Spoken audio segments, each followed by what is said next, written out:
The USS Abraham Lincoln at her home port in Norfolk, Virginia.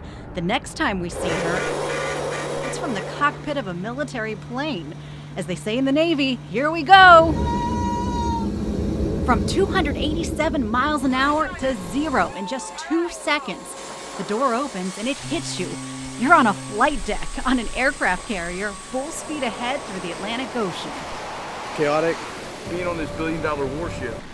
Exciting. The adrenaline's high, always high. 100 aircraft can take off and land on any given day. 4.5 acres of flight deck right here. Some of the most dangerous jobs in the world. Most of the time we can't even hear each other talk, so we just... From crew members with their own sign language and the pilots with their gravity-defying feats to the sailors steering the 97,000-ton ship. The U.S. Navy has thousands of service members aboard, and here in the land of Lincoln, How you doing? the great state of Texas is well represented. So I'm the chief engineer on board the USS Abraham Lincoln.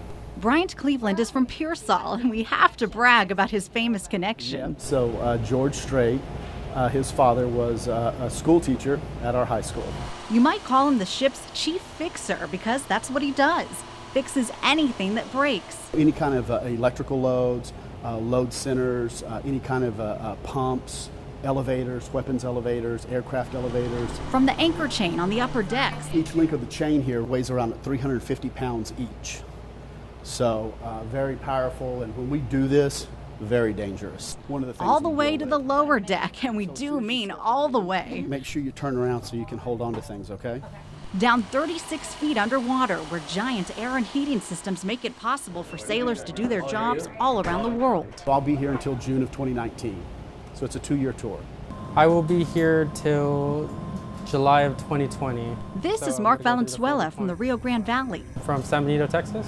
In civilian terms, Valenzuela works in IT. Go around to each space, fixing computers, making new workstations, running cables, basically anything dealing with a computer, I'm the guy for it. Which means he's climbed every nook and cranny of the ship. Someone from a very small hometown to be able to do something more grand than what the average 22-year-old would be doing. I am from Laredo, Texas originally. Tanya Burton I love what I do. is the only dental hygienist on board the aircraft carrier. My aunt, actually, who lives in San Antonio, is a hygienist as well. And just like in the civilian world, everyone needs their teeth cleaned. You are just in a different environment. We might move a little bit, as I'm cleaning your teeth. Burton works nonstop, seeing up to 8 patients a day. As hard as it is when you deploy from your families, it's still an amazing experience to be able to be surrounded by the ship life and the ship environment and all the different people and all the different jobs and everything is just a floating city. It truly is a floating city with its convenience store, its restaurants, its first responders. You think we can call the fire department? We are the fire department. And while there is one thing all Texans really do miss, I miss all the tacos. we board the plane home feeling proud. The Lone Star State is on the front lines.